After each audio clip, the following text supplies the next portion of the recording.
Hi guys, मेरा नाम है साहिल खन्ना और आज की वीडियो शुरू करते हैं। सबसे पहली न्यूज है इंडिया पाकिस्तान मैच की। तो भाई मैच का जो एड स्लॉट है वो $4800 पर सेकंड के ऊपर बिक रहा है। इस लेवल पे डिमांड है अगर देखा जाए तो। आपको क्या लगता है मैच का रिजल्ट क्या रहेगा?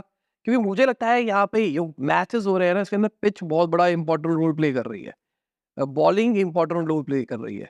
ऑल्दो पाकिस्तान मैच बहुत बुरी तरीके से हारा है अभी रिसेंटली यूएसए से मतलब ऐसी टीम से जो कि क्रिकेट में बिल्कुल भी जानी ही नहीं जाती है। बट मुझे ऐसा लगता है इंडिया को शायद टक्कर दे सकता है अगर उनकी किस्मत सही रहे, पिचेस गंदी मिल जाए और पहले उनकी बॉलिंग आ जाए, सही जगह टप्पे पड़ जाए, तो शायद क्या होता मैच बन जाए।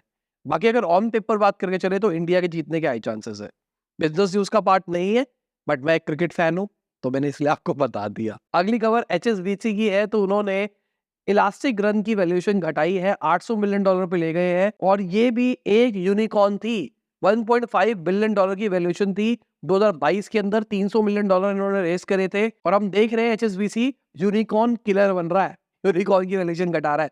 बायजूस को भी खत्म कर दिया उन्होंने। बायजूस को कहा जीरो वैल्यूएशन है तुम्हारी। अब यहाँ पे हम देख रहे हैं कि मीशो की 14% वैल्यूएशन घटा दी गई है, देहात की 11% वैल्यूएशन घटा गई है। अब मजे की बात यह है मीशो अपना $4 बिलियन के ऊपर राउंड क्लोज करने वाला है, मतलब डिस्कशन चल रही है और आपने उनकी वैल्यूएशन घटा दी है। मतलब मजा ही चल रहा है दुनिया के अंदर। बाकी आपको एक फैक्ट बताता हूं, अगर हम हाउस होल्ड के स्पेंड की बात करके चले तो भाई प्रोसेस फूड पे सबसे ज्यादा पैसा खर्च करते हैं। या आप चार्ट को देखो, वीडियो को पॉज करके भी देख सकते हो आप।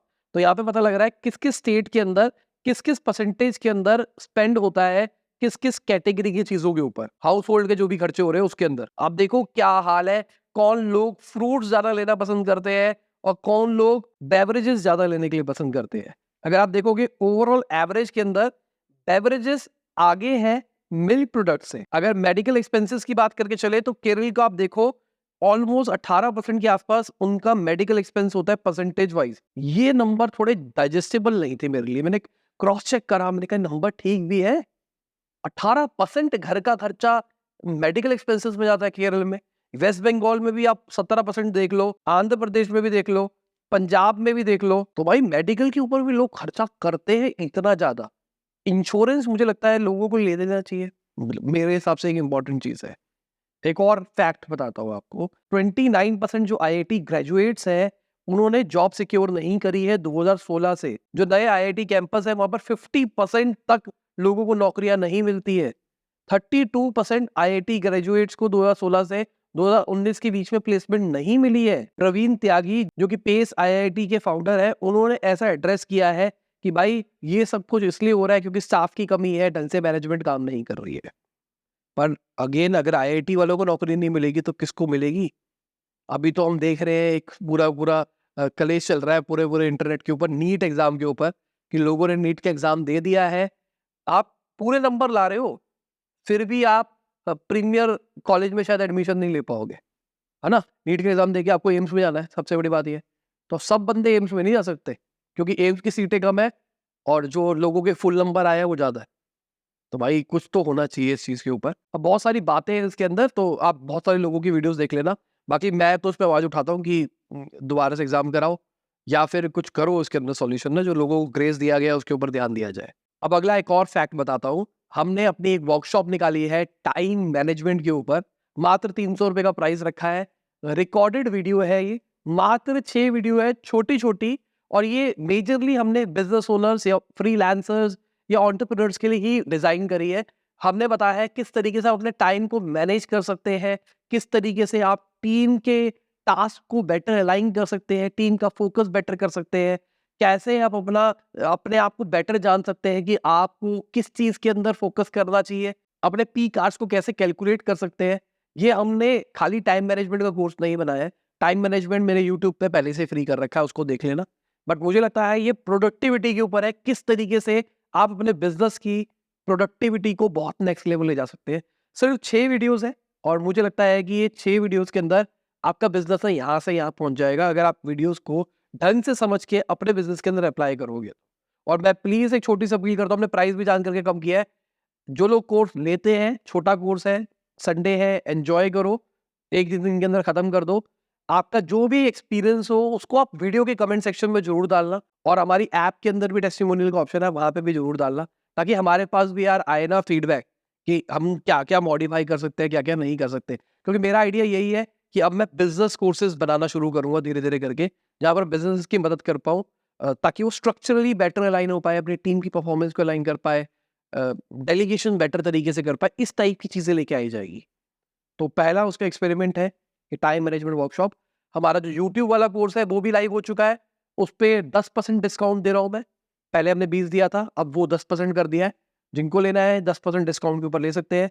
दोनों के लिंक डिस्क्रिप्शन में दे दिया है हमने, आप जाके ले सकते हैं। टाइम मैनेजमेंट प्रोडक्टिविटी के ऊपर मैं कोई डिस्काउंट नहीं दे रहा हूँ।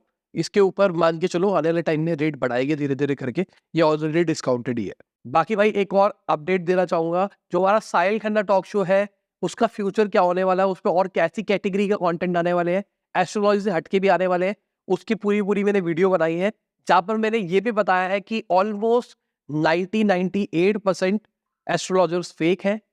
और मैंने अपना बिलीफ सिस्टम भी बताया है कि मैं एक ऐसा बंदा था जो कि एस्ट्रोलॉजी में बिलीव नहीं करता था। अब थोड़ा-थोड़ा करने लग गया हूँ। क्यों करने लग गया हूँ? अभी लॉजिकली मुझे क्या लगता है, बहुत छोटी मतलब सोलो पॉडकास्ट है, 50 एपिसोड्स मैंने शूट कर लिए थे, तो 50 एपिसोड्स की जो लर्निंग है, उसको मैंने क्रक्स के अंदर करके उस वीडियो के अंदर डाला है। तो आप वीडियो को देखना, उम्मीद करता हूँ आपको मज़ा आएगा। अगली खबर एक बहुत बड़े बवाल की है। अभी रिसेंटली जब मार्केट क्रैश करी थी, तो बहुत सारे लोगों ने म्यूचुअल फंड खरीदा था और उनको क्रैश वाले दिन म्यूचुअल फंड नहीं मिला है।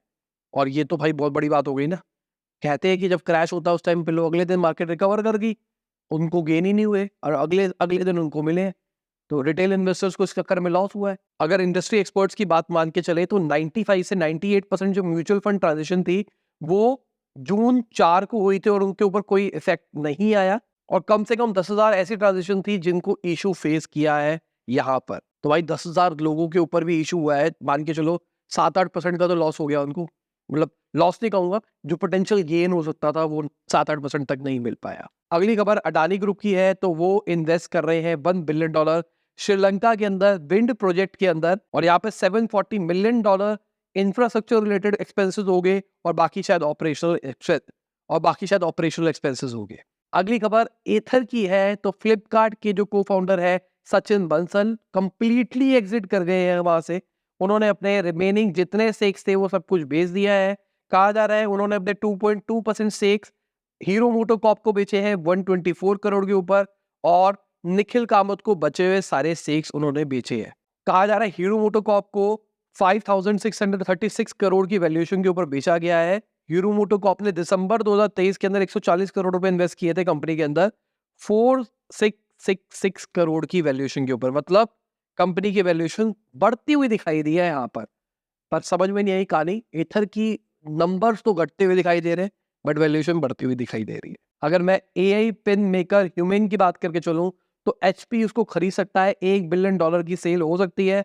अभी रिसेंटली खबर निकल के आई थी कि ह्यूमन का बैटरी का इशू आ रहा है। उन्होंने बोला है कि एक्सटर्नल बैटरी पैक ना यूज करना, इसके चक्कर में 2 महीने वो फ्री भी दे रहे हैं। कुछ टाइम पहले और खबर निकल के आई थी, वो बैंकरप्सी फाइल करने की कोशिश कर रहे हैं।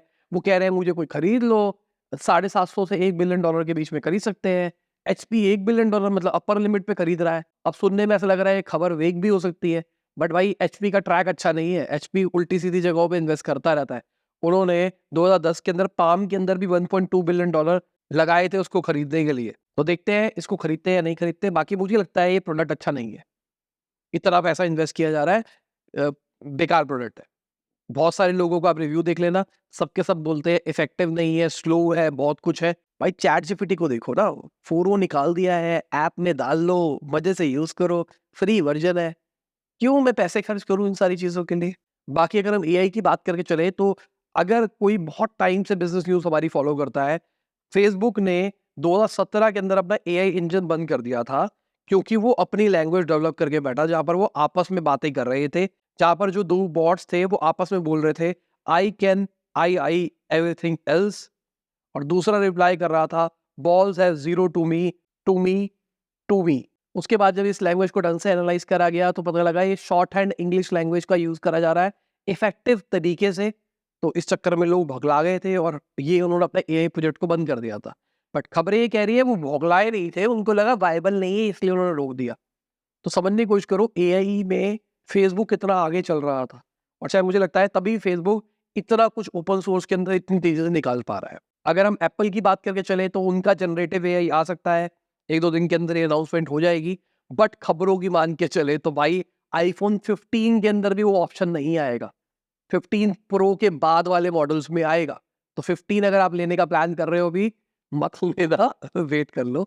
और लैपटॉप्स के अंदर, आईपैड्स के अंदर भी आ रहा है और कहा जा रहा है अगेन जो M1 वाले से ऊपर वाले डिवाइसेस है उसके अंदर आएगा, उससे पुराने वाले के अंदर नहीं आएगा। शुक्र है, मेरे को डर ये लग रहा था ये ना करे कि भाई अब जो M4 आएंगे M4 में ही होगा, M3 में भी नहीं होगा। मेरे पास में M3 मैक्स का सबसे बड़ा मॉडल है लैपटॉप के अंदर, मेरे को लगा मेरे पैसे खराब हो जाएंगे।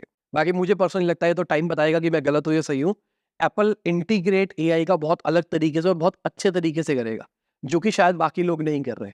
अभी के टाइम पे हमने गूगल को देखा है या सैमसंग को देखा है, बस वो दिखाते हैं फोटो के ऊपर गोला लगाओ और वो आपको फोटो ट्रैक करके दे देंगे फोटो किस चीज़ के बारे में।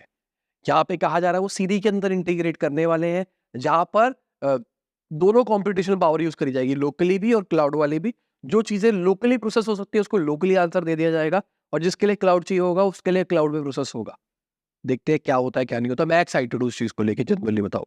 अगली खबर लिंक्डइन की है, तो वहाँ पर आप डिटेल टारगेटिंग उतनी ज़्यादा नहीं कर पाओगे यूरोपियन यूनियन के अंदर, क्योंकि सेंसिटिव डेटा का यूज होता है उसके अंदर। अगर हम अडानी ग्रुप की बात करके चले तो उन्होंने open source passenger system for airport को पिच किया है।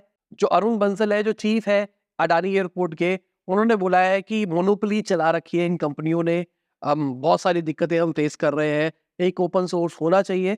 अडानी ग्रुप ने ये भी क्लियर कर दिया कि वो खुद से ओपन सोर्स कुछ नहीं बना रहे हैं, बट वो इंडस्ट्री लीडर्स के साथ में टच में है एक ओपन सोर्स प्लेटफॉर्म बनाने के लिए।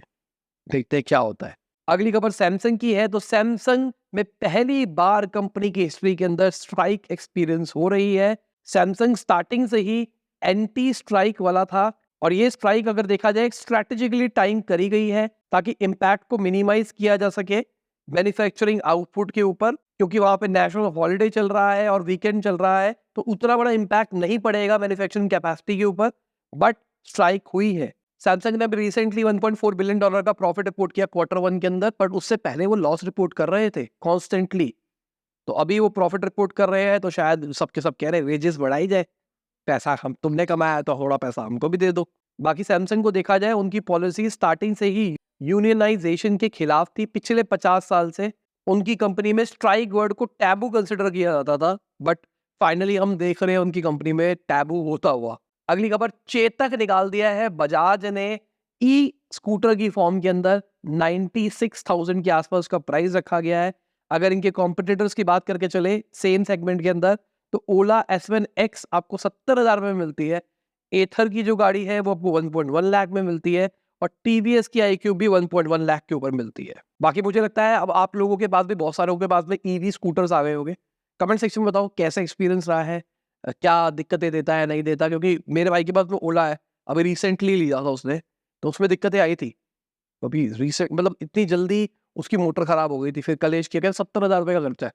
1,10,20,000 वाला मॉडल लिया था, तो क्या 70,000 रुपये का खर्चा। उसने कहा भाई क्या कलेश है, थोड़ा शोरूम मचाया तब जाके वो प्रॉब्लम सॉल्व हुई।